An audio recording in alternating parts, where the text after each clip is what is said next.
Tie tu free ɔman Ghana mu na yɛkɔhwea de ani kopie mu wɔ America, New York mmɔnten so a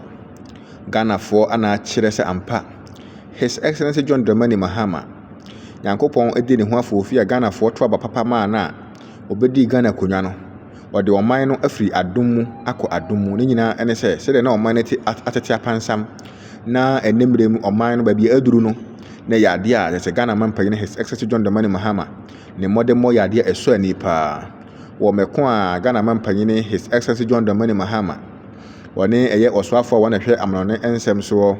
ɛyɛ Okudzeto Ablakwa Samuel ɛna afei nso kura mpo no ne ho kani ɛyɛ maame Lodina Mahama ɛne mpanyinfo a titiro ɛne anintire a ɔmu etufiri ɔman Ghana mu na ɔmu adi ɔmo ani kyerɛ mu ɛwɔ America abrokyima mu kuro baako yɛfɛ no New York na deɛ nti ɔmo kɔɛ nyinaa ɛne sɛ ɛnkyɛ bia United Nations ɔmo nhyɛ mu deɛ ɛtɔ so ɛdewɔtwe ɛyɛ General Assembly no ɛbɛkɔ so na sɛ ɛbɛkɔ so deɛ a na Ghana nso so ɛka saa ɛyɛ ama wiase amansan kubatan ho no na wɔ sɛ yɛ mampanyin ɛne ne mpanyinfoɔ so ɛbɔ anan na ɔmo de ɔmo ani akyerɛ mu ɛwɔ hɔnom na ɛno ana Ghanafoɔ a ɔmo ɛwɔ ɛyɛ New York ɛna afei nso koraa no state ahodoɔ a ɛwɔ ɛyɛ America hɔnom na ɔmo tee sɛ Ghana mampanyin His Excellency John Dramani Mahama ebetumi aba ɛyɛ dwumadi no bi no ɔmo nso so anye antena ɔmo ankɔ ɔmo nnwuma so na ɔmo agyae ɔmo nnwuma na afei nso koraa mpo no ɔmo holiday a wɔsɛnka sɛ bɛmpɛrɛ asanka ɔmo da fie na ɔmo dwodwo ɔmo ho no ɔmo te daabi deɛ mampanyin His Excellency John Dramani Mahama yama Ghanafoɔ ɛyɛ ade a so ɔmo ani paa edi sɛ ɔmo ɛtena fie a na sɛ ɔmo adi ɔman no aborɔ ɔmo ankɔ ama ɔman no sɛdeɛ Ghanafoɔ a ɔmo Ghana etimi ɛkoyɛ afei 2024 ɛwɔ 7 December no ɛwɔ sɛ ɔmo nso so ɛmɛra so sɛ ɔmo America so ɔmo nso kyerɛ deɛ ɔmo nso betumi ayɛ ɛno nti ɔmo nyinaa kɔbɔ pie mu ɛwɔ hotel a Ghana mampanyin His Excellency John Dramani Mahama ɛkɔ akɔda no anaasɛ ɔkɔ akɔtena di ne dwuma no ɔmo nyinaa kɔbɔ pini hɔ no mu a ɛne ɛkɔhwɛ adoa no kete ɛnya asɛm ketewa ɛsɛ wani ɛnsɛ ɔka kyerɛ nipa mpempem akɔmɔ yɛ Ghanafoɔ agye twi ɛkɔgu hɔ no mu a ɔmo ɛgye ne baabaa ne yɔyɔyɔ ne gɔngɔngɔ ɛne ɛnya asɛm ketewa kora na ɛfɛ yie paa ɛno ma ho sampa Ghanafoɔ yɛso so ɛnya deɛ yɛ boniayɛfoɔ obi yɛ de ne ɛsɔ ani a yɛtumi ma ne ho sampa deɛ wayɛ no ɛsɔ ani paa na deɛ ɛyɛ ɔmanfoɔ ɛkɔ hɔ nyinaa ɛka ne sɛ na ɔhwɛ placards a wɔatwerɛtwerɛ so a na ɛsɛ Ghana mampanyin His Excellency John Dramani Mahama ɛfiri sɛ obɛnya akonnwa no ɛdiiɛ no ɛyɛ adeɛ a wabɔ ne ho mmɔden paa wɔ akonnwa no so ama sɛsie no na yɛwɔ fini bi a ne yɛdi no ɔman Ghana mu ɛno ani dum sɔ sɛ ɔbɛtena akonnwa so no dum sɔ ɛyɛ adeɛ a kyɛ sɛ dum sɔ apɛ ne baabi afa koraa sɛ ɔmanfoɔ bɛkae a afe 2023 ɛna Ghana yɛn kania no ɛwɔ mu sɛ mmerɛ bia ne dundum deɛ nanso saa mmerɛ no na ɛhyɛ aseɛ ne ɛdundum paa Ghana mampanyin His Excellency John Dramani Mahama saa mmerɛ no ne ɛdi akonnwa anaasɛ wɔdi ɔman n'anim wɔbɔ ne ho mmɔden ɛbɔ ya kyɛ ɛtoato adwen ne mpanyinfoɔ hyiahyia yɛ sisi nkonnwa ɛma wɔkɔfa car power ɛna afei nso koraa mpo no mfidie ahodoɔ pii na ɛde bae ɛma ɛyɛ dum so no so ano saa afe 2016 dum so no firi hɔ nanso so afe 2017 ɛba no bia no ɛyɛ adeɛ a na dum so no ɛwɔ mu saa ayɛ sɛ nka Ghana mampanyin a odi akonnwa a ɛyɛ afe 2024 yɛto aba ɛde yi wɔne na manyɔkuo no ɛfiri hɔ nom no na wɔ sɛ nka ɔmo so bɔ nhomɔden kɔfa saa mfidie no bi so ba na ɛbɛboa na nka bitimi ɛsi ano kwan nanso so wanyɛ ne saa ɛsan ɛda hɔ twɛn Ghana mampanyin John Dramani Mahama ɛma wɔbae ansa na wɔsan de nneɛma papa ɛbɛgu akwan mu a hɛsi adum sɔ yɛnka ho asɛm wɔ Ghana ɛno akyi no ɔmo akyerɛ mu sɛ better free education is possible because of John Dramani Mahama the America fo yɛatwerɛtwerɛ no bi no ɔmo sɛ free education no ɛbɛkɔ so ayɛ yie ama kyɛ sɛ atipi asi ɛyɛ ta wɔmɛko aduane ho nyɛ den ma mmɔfra na mmɔfra aduane wokɔhwɛ mmɔfra aduane a ɔmo ɛdi ɛwɔ sukuu mu a worɛ bɛho ɛwɔ aban bi mmerɛ so ɛnso John Dramani Mahama His Excellency ɛbaeɛ no asesa ɛno akyi no ɔmo sɛ import duty ɛso ate sɛ ɛhu nti wɔn a ɔwɔ amonɔne wɔde nneɛma ɛba ɔman Ghana mu a kane no na nka agya ɔmo tipayɛ nanso sɛ wobɛduru ɛyɛ Ghana ha tema anaasɛ takoradi a ayɛ fo yɛkyɛ ne boɔ no ɛso ate sɛ ɛhu ama ɔmo ankasa ɔmo de nneɛma ɛbɔ mu ho sampa a ɛsesa yɛ aba ɔman Ghana mu ɛno akyi no na dollar no ediram nika gidigidi aban yɛtwa mu ɛma Ghana fo nyinaa te sɛ wano wache dollar sɛ 4 Ghana cedis no ɛnko baabi hada ɛnso Ghana fo te omani no na eduru 17 Ghana cedis then so His Excellency John Dramani Mahama ebedi ade no dollar no so ɛte sɛ ehu ɛma eduru baabi kwa na ebeduru 9 na nsen ɛna nneɛma akeka ne ho a kɛsɛ dollar no ɛsan ɛwoso no kakra nanso no ɔmo so omani gye ho papa kwan a His Excellency ɛne ɛyɛ finance minister atofo sen atoto nneɛma akɔyɛ ama dollar no atimi agina brane ɛwɔ man Ghana mu a ɔmo sɛ aseda ana nka ne den afei nso kurampo no ɔmo hwɛ nneɛma papa bi a kɛsɛ His Excellency John Dramani Mahama edi gu akwan mu a kɛsɛ ne nyinaa no ɛyɛ ɔman no mpuntu a ɔhwehwɛ na afei nso kura ɔhwɛ ama ɔman no afa ne ntoma pa afira na sɛ we nyinaa ɛkɔ so ɛwɔ ɔman Ghana mu a na sɛ ɔman panyin ɛba baabi sɛ ya na ɔmo ntena ɔmo afie mu ɛmfa ɔmo nhyɛ ɔmo mfa ɔmo nsa ɛnhyɛ ɔmo damire fam wɔ mɛkɔ mo ma mmɔnten so mɛkyerɛ wiase nyinaa hu sɛ ɔmo nso anya ɔman panyin papa bi a ɔdwene ɔmanfoɔ no ho wɔsɛ sɛ ɔhwɛ sɛdeɛ namamu ɛkɔ ne nsɛm ɔka yɛ bɔhyɛ a ɔhyɛeɛ adeɛ baako koraa yɛ ɔmo ani gyeɛ ne 24-hour economy wɔsɛ America hɔ a ɛwɔ yi ɔmanfoɔ no na ɛka ho wokɔpie mu hɔ no mu a ebi mu kɔ adwuma anɔpa ebi kɔ awia ebi mu kɔ anadwo da biara no 24-hour no ɛyɛ adwuma ɛsɛ nipa nna ebi kɔ na ebi ba na sɛ ɔman panyin papa bi sɛ wada dwene ho ahu sɛ ɛwɔ sɛ 24-hour etimi ɛkɔ so ɛwɔ ɔman Ghana mu na ɔmanfoɔ no nyɛ adwuma yɛ a na wei ɔde ba na sɛ obi kɔgyina baabi ka sɛ ɛnyɛ adwuma a ɛnyɛ possible a na wei ɔmo si wei ne kani ɔmo deɛ wɔ gyidie sɛ His Excellency John Dramani Mahama deɛ waka bia no obetumi ayɛ na ɔbaayɛ no koraa deɛ wayɛ koraa no kakra wayɛ no bosome nwɔtwe nie no deɛ wayɛ no ɛgya adeɛ ɛboro adwen ne nteaseɛ so nti no ɔmo taa n'akyi pampee na asɛm baako pɔ ɔmo ka kyerɛ His Excellency John Dramani Mahama ɛne sɛ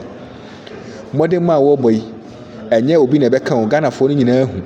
na mmom no deɛ ɔmo sɛ no sɛ ma ne ntie obiara ma ne ntie nkurɔfoɔ bi ano sɛ deɛ ɔyɛ no ɛnyɛ yie ɛna ɔyɛ sɛ na press conference ahodoɔ na amanfoɔ yɛ ɛna ɔbɛyɛ ameahwɛ ɛnyɛ yie twɔbaafoɔ koraa yɛ 24-hour mo sɛ twɔbaa biara nyɛ 24-hour economy biara hwan na ɛba ahomakye dɔnko sɛ ɔkɔtena baabi sɛ ɔkɔpɛ fufuo adi ɛwɔ Ghana dwa so enti ɔman panyin His Excellency John Dramani Mahama ɔmo so ɔmo taa n'akyi ma ne ntie obi deɛ wɔyɛ na ɔman adwene ɛnkɔ so efisɛ ɔmo taa n'akyi pampee the decision bi obeteki bi ɛbɛbɔ ɔman ni biara no nipa bi ɔbɛsɔre ayɛ against biara ma ne mfii no wɔnhwɛ so na wɔnyɛ deɛ wɔyɛ a ɛma Ghanafoɔ nyinaa ni agye a obiara ɛbɔ n'aba so ɛno akyi no ɔmo sɛ adeɛ baako koraa wɔde aba amamuo no mu ama na yɛ fɛ koraa yɛ ade buo sɛ de Ghana mampanyin kane no ɔbrɛ ne ho ase no saa ɔsan akɔba yie no ahobraseɛ saa kyerɛ ɔhene mpɔn koraa na ɛkyia no na sɛ bi a nana yɛ n'adwene sɛ ɔma ne mu so nanka wakyɛ no ɔsɛ dabi nana nyabotrɛ tena ase wɔsɛ sɛ wohwɛ kanea mamuo no paa na de toto na deɛ no ho a wotim sɛ Ghana firi akyiri amena donkodonko bi mu paa bepie ɛyɛ kokoɔ so ɛno na ama nsakyerɛ kɛseɛ atimi asi ɛwɔ ɔman Ghana mu a ayɛ ɔmu fɛ ayɛ ɔmu anigyeɛ ayɛ ɔmu ahomeka a ɔmu dira mika ɛbɛhyia no amena hu sɛ ampa wɔno nso so ɛwɔ dɔm bi wɔ hɔ no mu a ɔmu taa n'akyi a ɔmu ɛɛboa sɛ de bɛyɛ adwumadie bi a wɔdi bia no ɛbɛtumi akɔ so na sɛsi a yɛkasa yi no Ghana mampanyin His Excellency John Dramani Mahama wakɔpie mu ɛwɔ America ɔwɔ New York mmɔnten so na ɔwɔ nhyiamudie akɛseɛ mmienu a ɔbɛdi ɛde adwendwen ɛyɛ ɔman Ghana ne nkankɔ ne ne mpuntuo ne abibiman nyinaa ho ɛno akyi no United Nations nhyiamudie ɛbɛkɔ soɔ no ɛda yɛwɔ da September ne da ɛtɔ so aduonu enum ɔman panyin bɛgyina simpie so akasa kyerɛ ewiase amansan nyinaa na ɛno gyina Ghana nan mu na nsɛm bi a ɛwɔ hɔ bi yɛ sɛ fata sɛ Ghana mampanyin His Excellency John Dramani Mahama ɔwesa adigu hɔ ɛma ɛyɛ ɛtɔ asomu ɛma ewiase amansan nyinaa etie na yɛfa mu nsɛm ɛde bɔ bra na ɛbɛboa ama aman puntuo ne nkyɛkyerɛ atimi akɔ so no biribia awie mu tɔtɛn ɛde ama ɔman Ghana na yɛtimi akɔ yanim na wohwɛ trimupo a Ghana mampanyin His Excellency John Dramani Mahama ɛne agenda a wɔde nam ɛwɔ United Nations ɔmo General Assembly a na ɛsɛ afei deɛ no Ghana nso so sɛ wobɛpie mu wɔ ɔman Ghana mu a sɛdeɛ wiase amansa nyinaa ɛrebɔ yaba so ɛfa asomdue ho nsɛm no, ɛyɛ adeɛ a Ghana mampanyin bɛkasa afa ho. Ɛyɛ Ghana asomdue a yɛwɔ ne hia sɛ wiase nyinaa so nyɛ asomdue, ɛna afei nso koraa mpo ahobammɔ mu nsɛm ne sɛdeɛ wiase amansa nyinaa ahobammɔ nsɛm siteɛ ne Ghana ahobammɔ nsɛm siteɛ. Ɔbɛwisa ne nyinaa gu hɔnom. Na afei nso so yɛahwɛ mpuntuo ne anisoadehunu, yɛda yɛso ne deɛ si ani so, ana afei nso koraa mpo no ɛyɛ wiase ɛyɛ ɔbɔbrɛ nsakyerɛeɛ mekyerɛ climate change ne ho nsɛnsɛm, na afei nso koraa economic integration ɛho nsɛm nyinaa no ɛyɛ adeɛ a Ghana mampanyin His Excellency John Dramani Mahama ɛbɛkasa afa ho de akyerɛ sɛ wiase sɛdeɛ nneɛma asi ɛkɔ no ɛnyɛ adeɛ a Ghana nso so no yɛate ada. Ɛno nso yɛne edi akyire paa a yɛbɔ mpɛmpɛ ahwɛ ama biribia akɔ so ɛwɔ ɛyɛ ewiase afana nyinaa. Na wohwɛ Ghanafoɔ a ɛwɔ hɔ nom ani agye a ɛwɔ mu sɛ Ghana mampanyin His Excellency John Dramani Mahama wɔn nso bɛpiem ɛwɔ hɔ nom na wɔn afɔm ho Ghana afadeɛ kente ne emu nneɛma a wotumi sɛ ampa Ghana yɛwɔ amammerɛ ne amanneɛ nso so yɛntoto no ase koraa. Ɛno nti no biribia ɛrekɔ so tɔɔten ɛwɔ hɔ nom a Ghanafoɔ a ɛwɔ New York ne titirew ne ɔmo a mobɛn Ghana mampanyin asɔreɛ a ɔkɔtenaeɛ a na sɛ yɛade ɔmo ani agye pap. Wɔ America man hɔ no, Ghana mampanyin His Excellency John Dramani Mahama ne ho kani ɛyɛ Lordina Mahama a wɔno ana ɛyɛ First Lady anaasɛ Ghana baa panyin akɔpie mu ɛwɔ afe nhyiamudie a ɛyɛ United Nations a wɔtumi ɛyɛ, na afei nso kɔ wɔde si hɔ nom ɛbɔ mpaeɛ ɛde pere asomdue ɛma mmɔfra, ana afei nso kora mpo no mmaa sɛdeɛ ɛbɛyɛ a obenya ɛyɛ wɔn fa ahodie, na afei nso kora mpo no ɔhaw ne amanneɛ a wɔn ɛnam mu no ɛtumi afiri wɔn abrabɔ mu. Ɛno ana Ghana baa panyin Lordina Mahama a wɔno ana ɛyɛ First Lady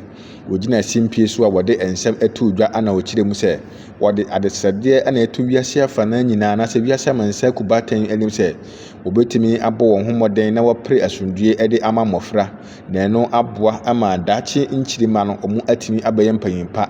Na sɛ mpanyin ɛni hɔ nom a wɔn atumi asi anan ama biribiara atumi akɔ so tɔɔten sɛdeɛ ɛbɛyɛ a ɛbɛboa, na afei nso kora mpo no ɛyɛ ɔman kyekyere a yɛkyekyere ahwehwɛ asomdue ɛpem asibɛ no biribiara atumi akɔ so tɔɔten. Ɔbaa panyin ɛde nsɛm ɛto dwa ɛwɔ New York mmɔnten so wɔ mɛko a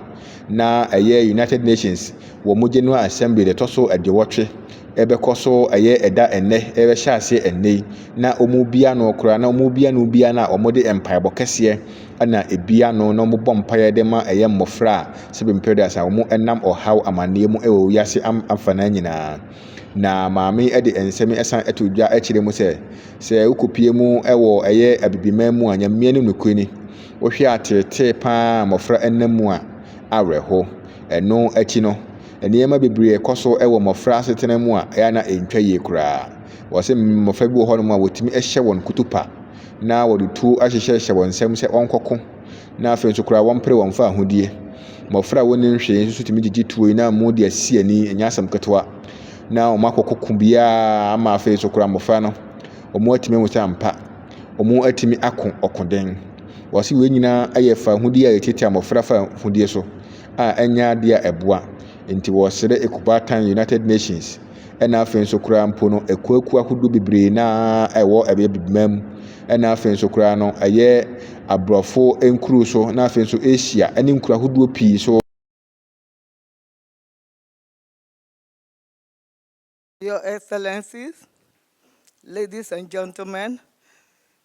brothers and sisters in faith,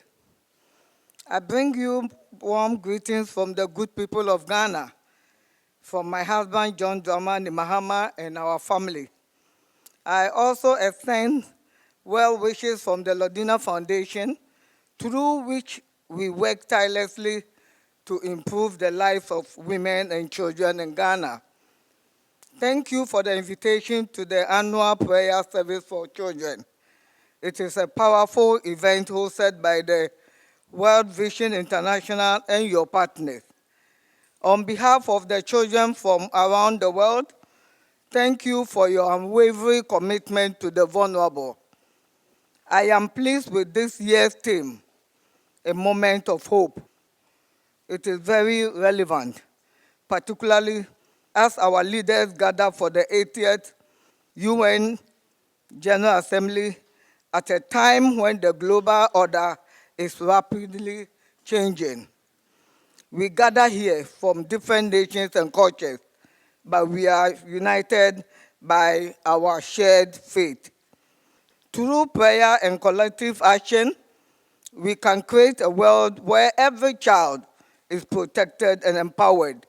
to achieve their full potential. To quote President John Dramani's words, the challenges facing our children today are immense,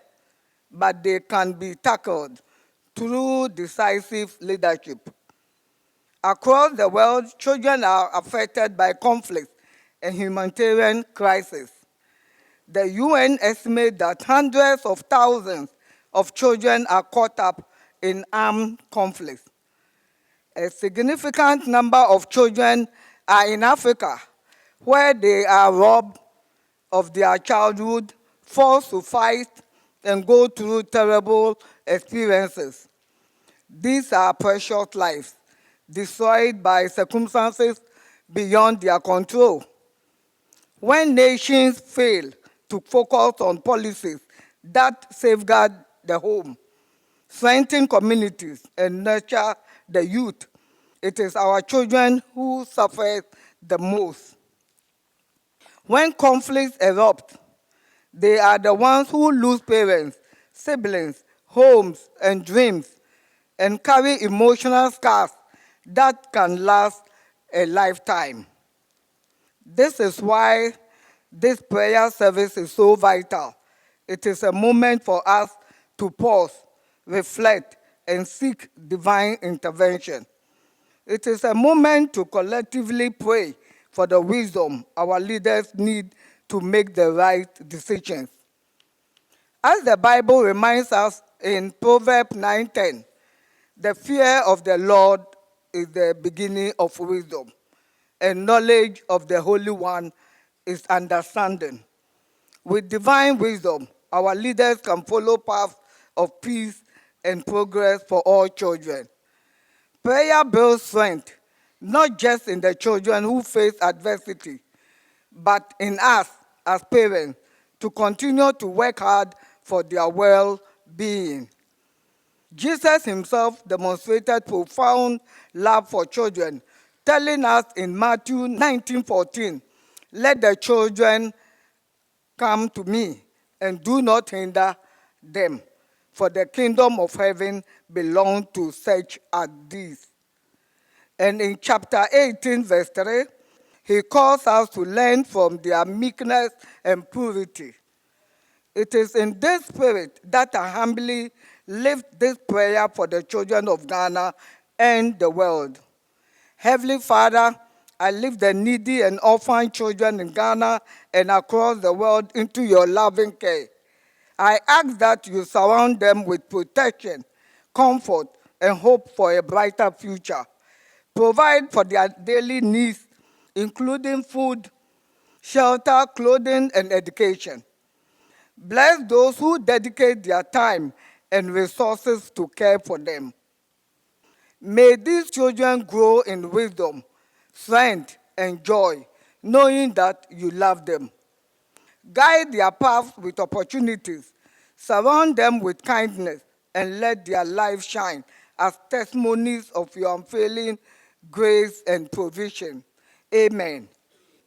My dear friends, in this moment of hope, let us renew our collective commitment. I know that God, the Almighty that we serve, will continue to bless and guide us, and guide my husband, the President of Ghana, to implement policies that protect our children, open opportunities, and prepare them for a good future. Thank you, and may God bless and protect our children as we lift them up in prayer now and always. Thank you.